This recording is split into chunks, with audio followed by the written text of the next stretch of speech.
मैं कल गांव फतेहपुर देवरिया गया था। देर इसलिए हुई कि पार्लियामेंट्री कमेटी का दौरा था, 3 जगहों का, रांची का, फिर हैदराबाद का, फिर बंगलौर का। और बंगलौर से कल ही चल करके बंगलौर आया, बंगलौर से बॉम्बे, बॉम्बे से बनारस, और बनारस से 1 बजे उतरते ही मैं देवरिया गया।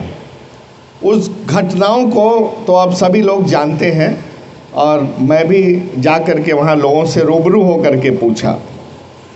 देखिए, हम सभी लोग जानते हैं कि जो पहले आक्रमण करता है, जो पहले हथियार उठाता है, जो पहले मारमारी करता है, वो वही सबसे ज़्यादा दोषी होता है। ये तो बहुत बेसिक फंडामेंटल चीज़ है ना। हमारे प्रेम यादव जी को एक कॉन्स्पिरेसी के तहत बुला करके उनकी हत्या कर दी गई। वो नौजवान थे, इलाके के मानिंद थे, बहुत लोगों को साथ लेकर चलते थे। उनकी हत्या का हम सभी लोगों को बहुत दुख है। और तैश में आकर के जो कि बहुत स्वाभाविक है, आपका भाई मारा जाएगा, नौजवान आपका बेटा मारा जाएगा, तो आपको गुस्सा और तैश आएगी। ये इनबिल्ट है, ये दुनिया का ये भी नियम है कि वो गुस्सा होगा, और गुस्से में जा कर के वो कुछ उनका भी मर्डर हुआ। इस बात को मुझे कबूल करने में, तस्लीम करने में कोई संकोच नहीं है कि कुछ गलत लोगों का भी उसमें मर्डर हो गया, लेकिन वो गुस्से में होता है। अब चाहिए क्या कि जो भी आरोपी है, चाहे इधर का हो चाहे उधर का, सरकार को बहुत साफ सुथरे तौर से, बहुत निष्पक्षता से, बहुत ट्रांसपेरेंसी से काम करना चाहिए। लेकिन जो मुझे सुनाई पड़ रहा है, ऐसा नहीं हो रहा है, और इसके खिलाफ, सरकार के जुल्म और जाति के खिलाफ जो यादव सेना तथा तमाम ये जो संगठन आवाज़ उठा रहे हैं, मैं आपके साथ हूँ। आपकी आवाज़ में अपनी आवाज़ मिलाता हूँ, और जब भी ज़रूरत पड़ेगी तो इसी तरह से बिना बुलाए आपके बीच में आकर के खड़ा रहूँगा। 1-2 चीज़ें बताता हूँ। अभी कुछ दिनों पहले आपने अतीक कांड सुना होगा। क्या था अतीक कांड? अतीक अहमदाबाद की जेल में बंद थे। अतीक को भाजपा के ही कुछ लोग इलाहाबाद जेल नहीं ले आए, उनसे कुछ उनका कंप्रोमाइज़ हुआ कि वो कुछ अपनी राजनीतिक मदद के लिए ले आए थे, यही लोग इलाहाबाद जेल में। अब सुनिए, राजू पाल का मर्डर हुआ, और अतीक आईपीसी के धारा 120B 120 साजिश की धारा होती है। मर्डर करने वाला और होता है, लेकिन किसी ने साजिश किया तो उसका भी जुल्म उतना ही माना जाता है। अब देखिए क्या है कि राजू पाल एक मर्डर का गवाह था, और जिसकी जान की रक्षा करना ये सरकार का काम था। ये किसी ने कहा नहीं कहा कि इसमें सरकार फेल हो गई। क्यों? क्योंकि राजू पाल की जो हत्या हुई वो एक चश्मदीद गवाह था, और उसकी रक्षा करना, उसकी जान की हिफाजत करना ये सरकार का काम है। वहाँ फेल हो गई। अब अतीक अहमद ने कैसे 120B किया?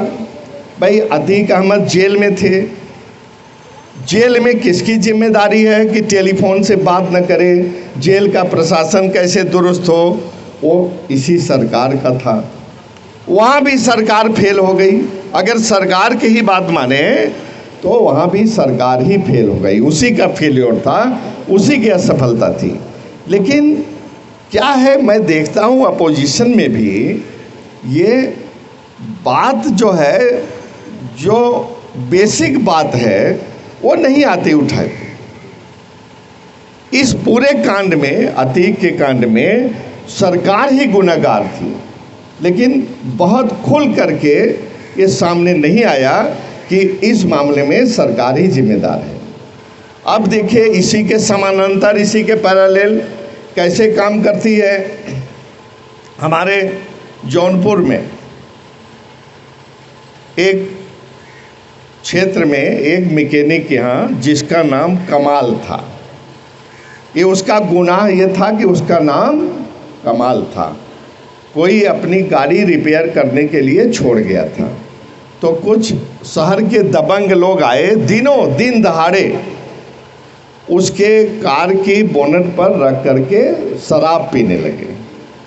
तो गरीब आदमी मैकेनिक वो सोचता है अगर शराब गिर गई, इसका पेंट छूट गया तो हमको डांट खानी पड़ेगी, शायद वो हमारे मेहनत का कुछ पैसा भी काट ले। उन्होंने उसको मना किया, और इसी दिनों, जिस दिन ये अतीक का कांड चल रहा था, उसी दिनों की बात है। तो उसने मना किया। उसका क्या हश्र हुआ कि उसको सरियों से पीट पीट कर दबंगों ने मार डाला। सरियों से, जौनपुर में। ये लोहिंदा की घटना है जौनपुर की। और सरेआम दिन भर, दिन दहाड़े पीट के मार डाला। अब देखिए सरकार का क्या जुल्म जाती।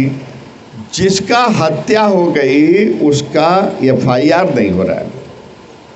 हत्या की FIR करने के लिए धरना, जुलूस, प्रदर्शन करना पड़ा। 3 दिन के भीतर उसकी FIR हो पाई। और जब FIR हो गई तो सत्ताधारी दल के लोग थाने पर प्रदर्शन करने गए कि ये गलत FIR हुई। अब आप दोनों में विरोधाभास देख लीजिए कि अतीक के साथ क्या हुआ और कमाल के साथ क्या हुआ। कमाल का तो एक घटना मैं बता रहा हूँ, ये आपने 1-2 घटनाएं लिखी हैं, इस तरह की रोज़ घटनाएं हो रही हैं, दर्जनों घटनाएं हो रही हैं। तो ये सरकार की बहुत जुल्म और जाती है। कुछ दिन पहले देवेंद्र जी, आप तो बहुत वो धर्म के बारे में और इसके बारे में बहुत भाषण देते हैं, मैं आपको सुनता रहता हूँ और कुछ थोड़ा मोड़ा फॉलो करना भी शुरू किया है। हाँ, और उसको करना भी चाहिए। देखिए अब इस सनातन धर्म का कंट्रोवर्सी उठी थी, तो क्या है सनातन धर्म? बहुत चीज़ें हैं।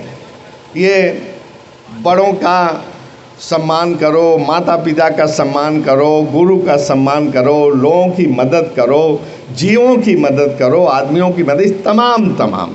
और उसी में एक ये है कि धर्म करो और अधर्म के खिलाफ खड़े हो, न्याय करो, अन्याय के खिलाफ खड़े हो। तो ये सरकार धर्म न करके अधर्म कर रही है, न्याय न करके अन्याय कर रही है। तो सनातनी वो है कि सनातनी हम लोग हैं। अगर तुम इसी को सनातन कहते हो कि हम जोर जुर्म करेंगे, अन्याय करेंगे, अधर्म करेंगे, तो हमको ऐसे सनातन धर्म से कोई लेना देना नहीं है। और बहुत कुरीतियाँ हैं समाज में अभी भी, हमारे पिछड़ों में, हमारे दलितों में, लेकिन धीरे धीरे वो चेतना कुछ लोग जगाने की कोशिश कर रहे हैं। और मुझे उम्मीद है कि आगे आने वाले दिनों में कुछ अच्छा भी होगा। 1-2 लाइन में और एक संदेश देना चाहूँगा आप लोगों को कि हमारे दलित वर्ग के लोग और ख़ास तौर से यादव वर्ग के लोग जिस व्यवहार पर, जिसके कुछ लोगों द्वारा सवर्णों कह लीजिए, साफ साफ कहता हूँ, सवर्णों द्वारा उनके प्रति जो व्यवहार किया जाता है, चाहे बदसलूकी का हो, चाहे कुछ भी हो, चाहे मारा पीटी का है, मर्डर का है, कोई भी व्यवहार किया जाता है, क्या आप वही व्यवहार अपने से तथाकथित, नीचे तो कोई नहीं है, लेकिन अपने से तथाकथित नीचे वालों के साथ नहीं करते, आप करते हैं। आपका अहम उससे संतुष्ट होता है, क्योंकि आप उसका कुछ नहीं उखाड़ पाते। जो आपके साथ करता है बदतमीजी, जो आपके साथ जाति जुर्म करता है, उसका तो कुछ नहीं कर पाते। आपका वेंट अप फीलिंग जो है, आपकी भड़ास निकलती है जो आपके नीचे वाले जब आपसे व्यवहार करते तो उनसे। देखिए, अगर आपको चलना है, आगे बढ़ना है, तो एक सूत्र है कि एक साधे सब सधे, सब साधे सब जाए। जब तक आप प्रदेश की सत्ता पर, जब तक आप देश की सत्ता पर काबिज नहीं होते, तो ऐसे धरना जुलूस प्रदर्शन करते रहेंगे। किसी के कान पर जूं नहीं रेंगता। ये शरीफों की सरकार नहीं है।